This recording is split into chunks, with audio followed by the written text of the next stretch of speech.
Ola, que tal, como están? Benvidos a este primer faladoiro do ano. Comezamos, como sempre, con saúdos a todos os que nos seguen a través de Correo Televisión e os que o fan a través de Radio Obradoiro e a través do canal 27 Barbanza. Como de costume, cada vez que empeza un novo ano, a vida ponse un pouco máis cara. Os sufridos cidadáns nos toca afrontar unha costa de xaneiro que se presenta máis complicada do habitual e as estatísticas dignos que vivir lle custará a cada familia 100 euros máis o mes que no 2012. O presidente Rajoy pide comprensión ante estes sacrificios, ante estas medidas que se están a adoptar, que di que son inevitables e necesarias, e recoñece que 2013 será un ano aínda moi difícil para todos. Non, por certo, para Amancio Ortega, o fundador de Inditex, que, segundo coñecíamos hoxe, é o multimillonario que máis aumentou a súa fortuna en todo o mundo durante o ano pasado. Hoxe toca falar, non pode ser de outra maneira, das perspectivas políticas e económicas neste 2013, tamén do balance que nos deixa o 2012, e ímolo facer cos nosos tres convidados, dúas profesoras da Universidade de Santiago, Milagros Otero, que é catedrática de Filosofía do Dereito. Que tal, Milagros? Benvida un día máis. Benvida, moitas gracias. A profesora da Facultade de Económicas Empresariais, Marisa del Río. Hola, Marisa. Hola. Benvida, moito tempo sen vernos nesta mesa. Sí, xa fai tempo, pero espero que agora a frecuencia sexa maior. Pois eso, conta con iso se ti queres. É o investigador social Xaime Subiela. Que tal, Xaime? Benvido. A quen teño que felicitar antes de nada porque acaba de ganar o premio de Ramón Piñeiro de ensaio por un traballo que se titula Para que nos serve Galiza, así que noraboa, moi merecido, e esperamos velo publicado, non? Que será a xiña. Bueno, tanto como a xiña, xa non sei, eso xa non son cousas miñas, espero que nuns cantos meses este así. Bueno, en todo caso, moi satisfeito. Moitas grazas, por suposto, é unha honra, verdad, sí. Bueno, pois comezamos así en clave positiva, pero logo temos que falar de cousas un pouco máis duras, non? Porque está a cousa complicada, como dicía eu, e a costa de xaneiro máis complicada que noutras ocasións. Bueno, se vos parece, imos empezar por esas palabras que dicía aí estes días Mariano Rajoy, un pouco un balance do ano nesa rolda de prensa logo do último Consello de Ministros do ano 2012, e ali pois falaba deses sacrificios que se nos impoñen porque non queda outra alternativa, di el, porque hai que endereitar o rumbo de España, e falaba de que hai unha herdanza socialista contra a que ten que loitar, e recoñecía que 2013, como dicía eu, pois será aínda un ano moi difícil para todos. Eu, bueno, pídovos unha impresión sobre esas palabras do presidente, non sei se ten a vosa comprensión, que é unha palabra que utilizaba el, e salientar tamén o que dicía hoxe o vicepresidente da Xunta, Alfonso Rueda, que dicía que se algo caracterizou a este goberno de Mariano Rajoy foi que sempre dixo a verdade e dende o primeiro momento. Bueno, non sei se concordades ou non, quen quere empezar. A ver, Xaime, por exemplo. A ver, é bastante evidente que son tempos duros e que a sociedade, digamos que moita das cuestións da crise está padecendo de forma xeral a sociedade, entón eu creo que son tempos efectivamente de apretar o cinto, pero eu de ninguna forma coincido no que está dicindo, no que dixo Rajoy, por varias razóns. Unha, porque creo que non lle está afectando da mesma maneira a todo o mundo, ou seja, creo que hai xente que está padecendo a crise e hai algunha xente que se está beneficiando incluso da crise, o sea, son os menos, pero non se está distribuindo de forma igualitaria, digamos, a situación da crise, eso por unha parte. Segundo, creo que non vale a estas alturas a cuestión da herdanza socialista, porque por dúas razóns. Unha, porque creo que as políticas que se están levando a cabo agora son bastante parecidas ás que fixo o goberno de Zapatero, entón, o último goberno de Zapatero, entón creo que non hai demasiada diferencia a respecto de como digamos que se está cargando agora máis as tintas en cousas que eu creo que son máis negativas para a maioría, pero creo que non hai demasiada diferencia, pero en calquera caso, esas son as políticas que se están impoñendo, eso sí, desde a Troika, desde a Unión Europea. Creo que en ese sentido sí que coincide tanto, maiormente, o Partido Socialista no seu momento gobernante, non sei o de agora, pero desde logo gobernante sí, e tamén o Partido Popular. Entón eu creo que nin é cuestión de herencia, nin é cuestión de distribución igualitaria, e creo tamén, e con isto acabo, que toda esta cuestión de que do sufrimento e de que non caben outras alternativas, eu creo que é unha excusa para librarse, digamos, da responsabilidade política que ten a respecto da situación. Eu creo que, claro que caben outras alternativas, estánlle dicindo desde moitos sitios que así non se pode ir a ningún lado, que isto o único que nos trae máis sufrimento, maior paro, maior precariedade, maior pobreza para a maioría da sociedade, e creo que estamos indo por un moi mal camiño, e decir que non existen alternativas é unha maneira, creo que, fundamentalmente, de excusarse, non de outra cousa. A ver, se me que o ten clarísimo, que non lle gustan as palabras de Rajoy. A ver, Marisa e Milagros. A ver, Milagros. Eu teño, claro, o meu punto de vista é diferente. Mellor? Sí, claro, sempre é mellor. Eu penso que, efectivamente, coincido en que son tempos duros, son difíciles, os tempos difíciles son tempos que non lle gustan a ninguén, son tempos en que ten que apretarse o cinto, eso é así. Tamén é certo que algúns apretan máis que outros, eso é moi doloroso, especialmente para os que están peor, pero eso é unha cousa que realmente non creo que sexa necesariamente culpa do goberno, por exemplo. Porque, claro, veíamos, momentos de especulación, momentos, sempre foi así, sempre as persoas que ten un colchón, digámoslo así, maior, pois poden aproveitarse nun momento dado pois da situación difícil de outros, e iso é culpa do goberno, pois, de algunha medida, pero non creo que sexa, o sea, esa é unha situación que creo que excede o que é o goberno. Que se poden facer outras cousas, indudablemente, sempre se poden facer outras cousas, pero a herdanza, claro que é moi importante, porque eu penso que, aínda que estamos nunha crisis global, nun momento global difícil para todos, aínda esta mañán, pois os Estados Unidos de Norteamérica tiveron algo que dicir e, afortunadamente, non foi negativo para os demais países, porque xa sería o colmo, non? Pero penso que o noso problema foi que entramos na etapa de crise moito máis debilitados do que deberíamos ter entrado. Entón, xa sei que non se pode decir que todo é culpa da herdanza socialista, por suposto que non. Nunca nada é absoluto, nunca. Ni o que está ben feito, nin o que está mal feito, indudablemente. Pero penso que sí, que España era un país moito máis poderoso e que tería que ter sido un país moito máis poderoso, e que si tivésemos atendido de mellor maneira as cousas que se vían vir, pois o mellor estaríamos entrando, é como un enfermo que entra unha enfermedade pois debilitado ou non debilitado. Nós tiñamos as defensas moi baixas, e como tiñamos as defensas moi baixas, pois afectounos máis, penso, do que debería ternos afectado. Que todo foi culpa deso? Indudablemente non. Que se poden facer outras cousas, é certo, pero Xaime, ti tamén decías que moitas persoas e moitos organismos están dicindo que así non. Hombre, outros moitos están dicindo que así sí, que é a única forma, non? Tamén eso sempre é así. Eu penso que hai que facer unha aposta e que hai que ter confianza, e que é moi importante ter confianza en este momento e apretar o cinto e a máis arrimar o brazo. Penso que iso é importante. Eu, a verdade, xa o teño dito tamén, pero penso que sí hai motivos para ter confianza, penso que sí hai motivos para ver que podemos salir adiante. Por que non vamos a poder? Xa temos salido en momentos, circunstancias bastante peores. Eu gosto moito de decirlle isto aos alumnos na facultade, non? Cando terminan os seus estudios, e que eu penso cando os nosos pais, os nosos avós, es que viviron situacións moito peores que as nosas e que as que se están vivindo agora, non? Entón, pois penso que o noso país e nós tamén debemos plantarlle cara, ao mellor que é unha boa forma de pensar no comenzo do ano, non? Pero plantarlle cara as cousas e saber que sí se pode salir, e sí se está salindo. E temos, ademais, un horizonte, agora se así o temos, eu penso que sí se vai ir salindo, non? E vemos que hai indicadores, incluso económicos, que así o están mostrando. Claro que eu entendo, me parece que ás veces hasta é un pouco de falta de sensibilidade, de dicir non estamos tan mal, porque algunhas persoas me dirán non estás ti, pero eu estou fatal, non? E é certo, hai que ter sensibilidade con todas esas cousas, e eu entendo que eso pois hasta é de elemental sentido común, pois non decir que todo está ben. Claro que non está ben, está mal, está moi mal, pero penso que temos motivos para ter a cara levantada e para plantexar que se poden facer cousas.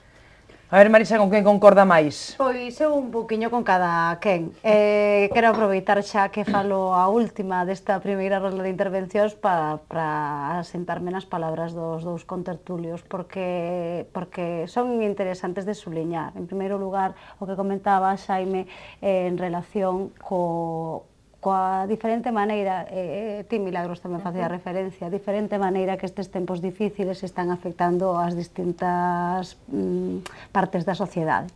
Creo que foi hoxe pola mañá que na páxina ao do inicio do Correo Galego, aparecían estas dúas noticias que ti comentabas na introducción a este debate, xuntas, a de Amancio Ortega e a dos 100 euros de gasto adicional por familia, que é unha media, pero hai algunha familia que vai estar supeditada a uns niveis de gasto todavía maiores, con uns niveis de ingresos pois moi inferiores aos que xa tiña. Entón, pois, o feito de que estas dúas noticias viñeran parellas, danos un pouco unha idea do que o efecto desta situación, que é certa, é real, existe, pero o distinto efecto que ten nas fortunas, nas 100 maiores fortunas do mundo, incrementaron o seu patrimonio como media un 15%, no ano 2012, máis ricas. É case obsceno, non? É que claro, pensalo, eu se penso pero un 15% do meu soldo xa me parece moito, pero se pensamos nun 15% dunha fortuna bueno, é que a min neses casos xa se me saen os ceros polos lados, xa non son moi... Ti pensas na supresión da extra de Nadal e xa che chega, non? Xa me ocupa a cabeza. Milagros tamén. Entón, bueno, pois dende ese punto de vista, observar que, claro, facer patente que, claro, que efectivamente os tempos son duros, pero non son tan duros, e que non son duros para todos, ou non son igualmente duros para todos, e que incluso para algúns son excesivamente blandos. En esa reflexión entran parte das solucións ou dos enfoques que realmente non se están a plantexar nin neste país, nin noutros moitos, aínda que noutros sí, e que teñen que ver co maior control das grandes fortunas e o maior nivel impositivo para estas grandes fortunas. Polo menos o control dos lugares do mundo onde eles declaran os seus beneficios. Desde ese punto de vista, eu creo que o papel das administracións é fundamental, o papel da administración en España é fundamental, e tamén é fundamental o papel dos cidadáns, no sentido da concienciación, é dicir, no sentido de saber que hai organizacións, empresas que non son todo amigables que se presume que deberían ser, e a necesidade de ter un comportamento consecuente con ese mal comportamento destas empresas. Eso por un lado. Por outro lado, sobre a necritud da situación, eu entendo que sí, que é unha situación negra, entendo que unha situación negra máis para unos cantos que para outros, e entendo que non é unha situación que se poda abordar con facilidade. Comprendo, nese sentido, esa comprensión que pedía Mariano Rajoy outro día, tena da miña parte, eu comprendo a súa situación, e non máis que mirarlle a cara para verlle que non está no mellor lugar neste momento. Pero tamén é certo que se uno non é quen de aportar solucións para unha situación determinada, porque isto non é un feito que veña unilateralmente establecido por parte da... Hai crise mundial, a Unión Europea nos manda, e nós, como somos os gobernantes de España e estamos inmersos na Unión Europea, temos que acatar e obedecer. Pois entón, señor, vostede sobra, o seu goberno sobra, é dicir, que nos goberne directamente a Unión Europea. E se vostede non ten solucións, e se vostede ve, porque decía Milagros, claro, é que claro que se poden facer cousas, pero en algúns sitios se nos di que se poden facer unhas, pero en outros se nos di que se está facendo ben. Pois a mí que me digan como se está facendo ben mirando os resultados, porque creo que é o mellor xeito de velo. É dicir, xa temos un goberno que leva un tempo, e xa temos un goberno que fixo unhas políticas que teñen os resultados. Eses resultados que di que son da consecuencia da herdanza socialista, parece que os socialistas nos meteron no caixón e xa non podemos sair de... Pois cando Mariano Rajoy herdou o goberno, España tiña unha débeda do 60% do seu PIB, non chegaba. En este momento, España ten unha débeda pública do 76% do seu PIB. É dicir, que isto non é unha herdanza, isto é un empeoramento grave da situación. O desemprego non fai máis que aumentar. Non podemos falar de que se está facendo algo, de que estamos vendo... me parecía oír algo de brotes verdes, así da boca de Milagros, cando imos... Era boca do ministro de Economía, Luis de Guindos, que tamén falaba de... Sí, que Rueda aí foi máis cauto, non? E non quixo falar de melloras, porque o certo é que o que se prevé para o primeiro semestre de 2013 é un incremento do paro notable até o 26%, como media, máis do 26%, en Galicia 300.000 parados. Vamos camiño dos 10.000 en Santiago. Isto é dramático, cando a economía se mide en número de parados e de familias que están en extrema necesidade, entón a situación é dramática. Entón, xa termino. Para observar até que punto as políticas que se están a desenvolver son eficientes, hai que ver os resultados. Se non eres quen de mellorar os resultados, é mellor que te vayas e deixes entrar a outro. A ver, algunha cousa que matizar ou que engadir, pero Bueno, todos con brevidade, por favor. Sí, bueno, eu, tirando do fío este último que estaba dicindo Marisa, vamos a ver, o que nos están planteando agora é como unha cuestión de fe neoliberal, é dicir, é que supónse que se facemos isto, vamos a mellorar. Claro, os datos son moi concienzudos, que non, máis paro, máis desemprego, máis precariedade. Entón, o escenario que temos de futuro é o escenario, por eso eu non entendo a cuestión da solicitude de confianza, porque claro que iso é o que ten que facer un gobernante, claro que é o que ten que facer un gobernante, pero o escenario xustamente é de medo porque o avance, a xente o que percibe é que o que ten traballo non sabe se o vai ter no futuro. Nadie, o sea, ninguén que está no paro encontra traballo. Entón, o horizonte é de desesperanza. Iso é o grave da situación. Eu creo, e eu sí que coincido en que a confianza é clave para que un país avance. Claro que é clave, porque teño que ter confianza para montar un negocio, teño que ter confianza para facer algo que impulse e que nos permita sacar adiante as cousas, pero o problema é que o escenario que se creou e a situación é de total desesperanza. E eu o que vexo é que polo de agora, ningún dos datos son positivos. Non solamente, é dicir, toda a traxectoria é a peor. É dicir, moito a peor, o sea, ainda vai seguir, o sea, por desgracia ainda vai seguir. E o único que vexo é que está vendo, por sorte, creo que está vendo unha resposta social en moitos ámbitos onde a xente se está plantando e con moita dignidade está dicindo no, hasta aquí chegamos, isto non pode ser. E eu creo que aí tamén hai, a veces, digamos, estalan determinados elementos que salta como un clic e entón e salta a opinión pública e salta o conxunto da sociedade. Vímolo coa cuestión dos desahucios, cos desafiuzamentos, onde a partir dun momento dado o problema pasou a ser un problema público de primeiro orde, e eu o que non sei é como non hai un elemento de levantamento social a respecto da cuestión do emprego, porque o que está claro é que sin eso non vamos a ningún lado. E desde logo, depositando así, encadrar contas e non sei que, o déficit, porque tamén un segundiño xa cerro a respecto do outro fío que abriu Marisa tamén, que a cuestión, nos estamos centrando solamente en controlar o déficit e a débeda, fundamentalmente. Bueno, o déficit e a débeda son consecuencias da crise, non son causa da crise. Antes da crise, os datos de déficit e de débeda de España eran moi axustados, estaban bastante ben. Que pasou? Que efectivamente, debido á crise, houbo que facer moito gasto público e agora estamos con un problema encima da mesa que hai que controlar, claro que hai que controlar, pero, desde logo, creo que o que temos que facer é pensar, non en cadrar contas, e pensar fundamentalmente nas persoas que son as que se deben os gobernantes, creo. Bueno, eu a verdade é que sería bon que, claro, eu non son a persona máis adecuada e penso que moitos non somos, non? Sería moi bo pois ter un sombreriño do que sacar a resposta, a solución, e seguro que en eso sí que coincidíamos os tres e que coincidiríamos ademais pois moitos máis que nos os tres, non? Claro que estamos en unha situación difícil, pero a min pareceme que incluso injusto, e é unha palabra que eu teño precaución de usar porque para mí a xustiza é aquilo ao que adico a miña vida, non? É a miña teima de sempre, non?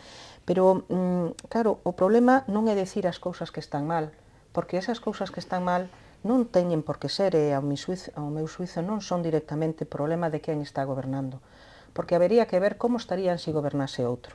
Ao mellor estarían bastante peor.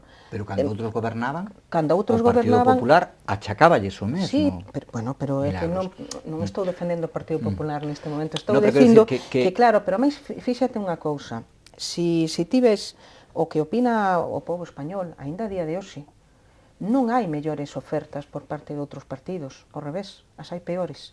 Os españoles, cando lles preguntan, aínda neste momento, a quen votarían, aínda siguen votando ao partido que está no goberno neste momento. E eu penso que cando o presidente do goberno pide confianza nese sentido. Non di que estemos ben, el nunca dixo que estivéramos ben. E máis, el avisou que este ano 2013 vai ser un ano aínda peor. Que posiblemente comenzaría a verse a melloría no 2014 e aínda o presidente da Xunta di a día máis sería o 2015. 2015, sí. Non minte, non lle di aos españois nen aos galegos vamos ben, isto está fantástico, vamos a ter brotes verdes, como outros presidentes dixeron, por certo, non?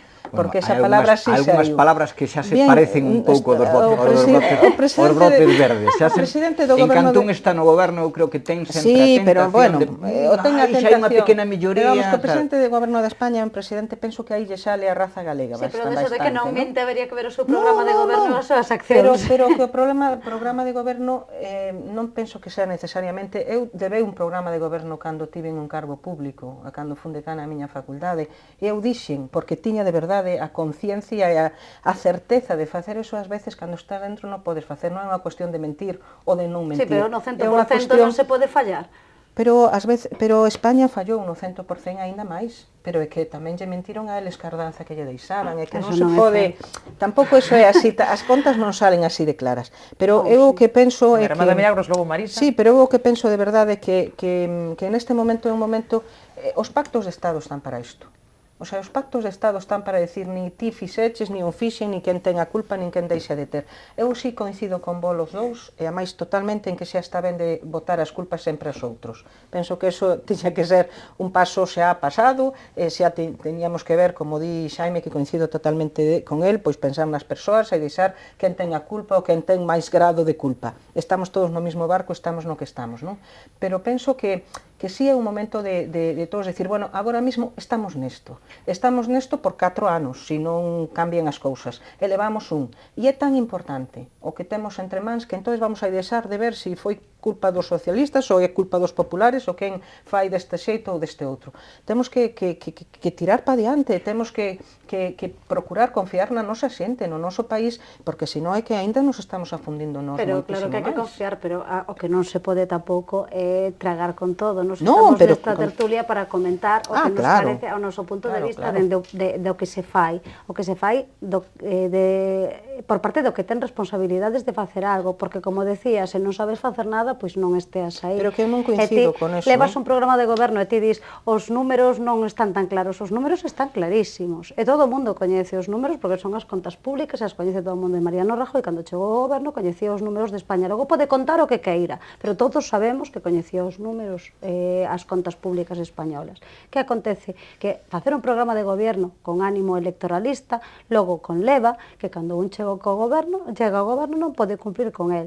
E iso causará moita desazón, pero o que está claro é que se non levar o programa que levou non tería chegado ao goberno nas condicións que chegou. Por outra banda, non digo que con outros estaríamos mellor ou estaríamos peor, pero o enfoque da política e sobre todo da política económica e da política social é diferente según a opción que un elixa. Eu non vou decir que teña unha opción preferible a outra, pero que si podo decir é que os resultados desta opción que se está agora mesmo desenvolvendo non son os previstos. Estamos entrando nun momento en que o que se tenta solucionar é o estado das contas da débeda a través do aforro, e o que se está provocando é unha rebaixa dos ingresos tan grande que en lugar de ter mellores contas a través dese ahorro, estamos tendo peores resultados que os que teñamos. Eso decía o COE falando da espiral da crise. Parece mentira que despois de todos os anos que a economía de mercado leva experimentándose, non saibamos que existe a espiral da crise e que deste xeito non imos sair dela. Bueno, eu supoño que poderíamos seguir por aquí, pero eu quería introducir outro tema e pídovos brevidade porque temos que falar tamén de Galicia, iso será a volta da publicidade, pero unha reflexión sobre a situación e o novo goberno de Cataluña, porque falaba tamén deste asunto Mariano Rajoy, ofrecía diálogo a Artur Mas, pero tamén lle pedía lealdade recíproca, non? E lle dicía claramente que le está para cumprir e facer cumprir a Constitución. Entón, pidovos unha reflexión sobre esa folla de ruta que se ten marcado o Executivo de Artur Mas e esa consulta soberanista que quere convocar. A ver, unha reflexión brevísima. Xaime, Marisa, Milagros, a ver... Bueno, como moi breve non parece o tema, pero a cuestión é, bueno, eu creo que este goberno está fundamentalmente para que haxa un referendo, non? Eso é o pacto, porque supostamente nin Esquerra Republicana nin Convergencia e Unió coincidirían en como están afrontando a crise ali, ou teño a sensación de que, digamos, o modelo de goberno que está abordando Convergencia pois é moi duro, incluso máis duro que o Partido Popular, o sea, en moitos en moitos ámbitos, entón eu creo que non coinciden eso e entón teñen un objetivo que é que haxa un referendo. Bueno, entón entendo que pactaron fundamentalmente eso, vai ser un goberno para 2 anos ou unha cousa así, entón o que hai encima da mesa efectivamente é un reto ao modelo de Estado que está aí, que hai que saber tamén un pouco por que se chegou aí, que eu creo que de algún xeito se chegou aí porque os cataláns non viron recoñecido o que era a súa proposta que fora refrendado, eso hai que acordarse, o sea, foi votado polo Parlamento catalán, polo Parlamento español, e foi refrendado pola población de Cataluña, polo povo de Cataluña. Entón, ese estatuto foi logo, en parte bastante sustancial, digamos, botado abaixo. Entón, bueno, a situación, digamos, de desencanto de moita poboación catalana con como foi abordada a relación de Cataluña con España, que se consideran unha nación e teñen toda a legitimidade do mundo para considerarse como tal, e entón, agora é moi difícil de resolver esta situación. Eu creo, eu desde logo defendo todo o dereito do mundo para que fagan o que consideren, creo que o mellor para todos é que houvese un encaixe onde todas as partes estuveran acomodadas, cómodas nesa situación, pero me parece que, desde logo, se non se fai nada por parte do Estado,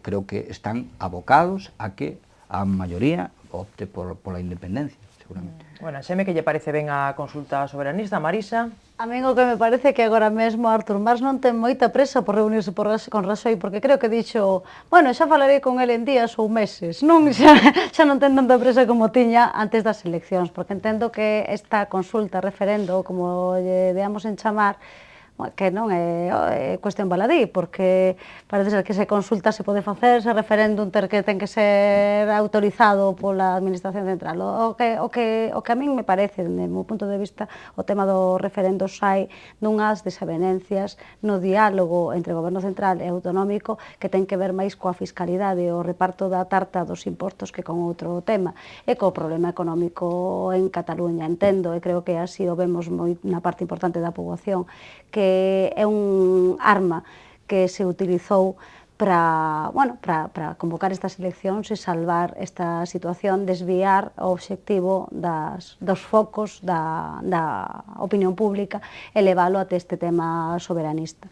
Entendo, e creo que non o invento, eu creo nas estadísticas cando están ben feitas, e hai unha estadística, creo que era de Demoscopia, unha que se publicou cando empezou a campaña, en setembro debeu ser, que falaba dos sentimentos nacionalistas dos cataláns. Os cataláns queren ser independentes? Pois non. É dicir, un 75% dos cataláns de sentimento se sinten tan cataláns como españois. E só un 25% se senten o só cataláns ou só españois. É dicir, que dende ese punto de vista de idiosincrasia nacional e de sentimento nacional non existe este afán de excluir a ninguna nación na presencia de un. O que si aparece é a cuestión dos cartos. A cuestión dos cartos é prosaica, pero importante. É dicir, que cando a unha poboación que está sufrindo a crise, que ten unha economía autonómica con poucas previsións de mellora, se lle di que dende a Administración Central non se lle está a aportar o que lle corresponde, entón é lóxico que a poboación prefira ser independente, pero de feito ni sequera é tanta, un 50 e pico por cento creo que votaría a independencia, pero eso baixaría a menos dun 40 se faláramos de estar fora da Unión Europea, porque os cataláns, como os españois, cando falan de temas económicos, saben que dependen da Unión Europea non só dende o punto de vista da organización do Banco Central Europeo, senón tamén dende o punto de vista das exportacións e das relacións cos outros países da Unión. Tiña razón, Xaime, emberrarme un pouquiño por eso de pedir brevidade, pero é que non me queda a mí máis remedio, ainda que o tema daría para moito máis. A ver, Milagros. Eu, claro, sempre penso neste caso como en calquer outro. Eu son unha persoa que gusto moito do punto medio e gusto moito dos arreglos. Soy moi pouco favorable en xeral ás disputas, en calquer ámbito da vida. Claro que sería moi bo un encaixe. O que eu non acabo de entender é porque temos que ser e teñen que ser algúns povos tan excluíntes. Eu son de Santiago, síntome santiaguesa, síntome galega, síntome española, síntome europea e síntome incluso parte da comunidade do mundo e incluso por lazos de proximidade síntome parte de América Latina. E ninguna desas condicións molesta a outra. Eu non penso que teña que ter o corazón partido por esa cuestión. Penso que o tema do nacionalismo, este que está surdindo agora en este momento en Cataluña, é un tema que se lles foi das mans. Artur Mas se lle foi da man. Se foi da man, el penso que non calculou nunca exactamente a onde podía chegar. Calculou mal os diputados. Calculou fatal, e calculou mal e agora, do mesmo xeito que a espiral de violencia é unha cuestión que está estudada en outro ámbito, este non é un ámbito de espiral de violencia, pero si é un ámbito de espiral, simplemente está indo encrecendo unha cousa que non debería ter ido. Efectivamente, Cataluña non debe ser independiente. Pero non ten por que ser independiente. Eu non penso que España tratara mal a Cataluña, nunca, pero nunca, en ningún momento da historia tratou mal a Cataluña, ao revés. Penso que Cataluña e a comunidade autónoma catalana estuvo tratada por España moito mellor que a nosa, por exemplo, que a de Galicia. E os galegos nunca dixemos que quixéramos ser independientes. Penso que iso tamén é importante. Non hai máis que ir a ver as infraestructuras que teñen, a ir a ver todo o que teñen eles e non temos nós, e non teñen outras comunidades autónomas, non digo xa Extremadura, ou non digo Galicia, ou non digo Castilla-A Mancha, ou mellor. E claro, ir a decir que Cataluña foi maltratada por España, a verdade é que a min pónseme os pelos como os carpas.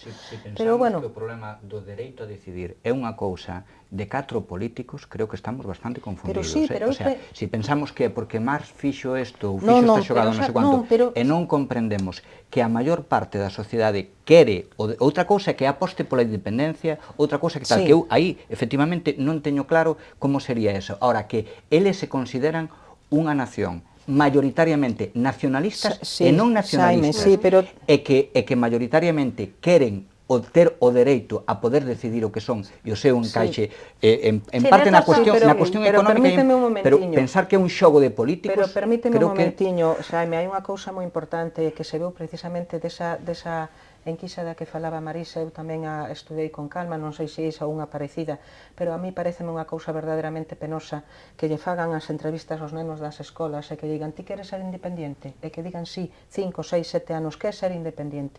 Claro, se ti a unhas persoas dende que son rapaces, ti lles estás ensinando que España se portou mal, que non sei que temos que ser, que van a querer? Non queren outra cousa. Pero que as cousas é que son de outro xeito, Xaime. Tamén é que non hai por que enseñar, nin hai por que vivir a cuestión de todos contra todos, é que non teñen por que ser. Ten unha familia, os distintos membros das familias teñen distintos problemas e se lles trata de distinta maneira. E non ten por que romperse a familia que é a nosa, que é a familia de España. Pero claro, se ti lle estás dicindo a todo o mundo, fíxate, te trataron mal, te non sei que, secularmente foi non sei, é que é lóxico, pero que eso hai que abordarlo dende outro punto de vista. O que ti decías do encaixe e de falar o goberno español e o goberno catalán, claro que é o millor, pero hai que falar deste xeito, e falar non en clave de uns están asoballados e outros non sei que, porque eso non é certo, nin é así, nin foi nunca así, nin ten por que ser. Como non foi nunca así? Non foi. Frases con moita brevidade, non lleguei a publicidade. A ver, houbo momentos na historia de España onde houbo, claramente, onde a identidade castellana se impuxo sobre as outras, de forma oficial. De todas. E a construción do Estado español, en algunha medida, foi unha construción feita sobre unha etnia concreta. Entón, eso que supuxo, é dicir, a ver, eu quero estar cómodo nunha cousa que se chame Estado español, pero de ninguna maneira quero estar cómodo se a min me identifican cos toros, ou me identifican con cousas que son completamente... Non, pero é que eso... Vamos, que está facendo ahora o ministro de Educación? O que está facendo é unha aposta por claramente por confrontar as comunidades e de maneira que a xente que poderíamos estar cómodos nunha cousa máis amplia nos están deixando fora porque consideran que o noso non é común, o deles é común. O deles é común. o meu non é común para eles. A ver, Entón, se o meu non é común para eles, non podo eu entender que o de outro sexa común para nós. A ver, Marisa. Eu quería facer só un Breve. matiz, que eu creo que máis ou menos o que tenía que decir xa o dixen, pero un matiz con respecto ás palabras de Xaime, porque teño medo que se me interprete mal. Eu non estaba a falar do dereito a decidir, que esa é unha cuestión que se pode achacar aos políticos. O que estou dicindo que o feito de que saia a palestra neste momento é unha cuestión de estrategia política, ou alo menos así me parece a min. Eu entendo que é unha cuestión de estrategia política, é a miña lectura, o meu punto de vista personal. Non entro no fondo da cuestión do dereito a decidir. Desde outro punto de vista, o que se acaba a colación en relación cos sentimentos dos cataláns, sí que entro aí, é dicir, entendo que eso non é un problema en Cataluña neste momento, que en Cataluña hai outros problemas e que se está tentando de desviar a atención. Pero a secuencia foi a contraria. Houbo unha manifestación de millóns de persoas nas rúas e logo houbo unha maniobra de más. Pero despois de que non houbo pacto fiscal, é dicir, despois de que non houbo un acordo para chegar a un consenso, os cataláns, como os galegos, como todos os españois, pois non somos nada parvos e sabemos o que nos toca da tarta. Entón entendo que esa manifestación que de cataláns non é unha manifestación pola identidade nacional, senón que é unha manifestación porque os políticos de Cataluña tenden a victimizar a situación dos cataláns sempre que económicamente non lles vai ben. Bueno, sí que poderíamos seguir por aquí, pero temos que facer esa pausa para a publicidade e a volta a falar tamén de Galicia, non? A situación política na nosa comunidade. A volta, un pequeno descanso no Faladoiro, volvemos de contorno.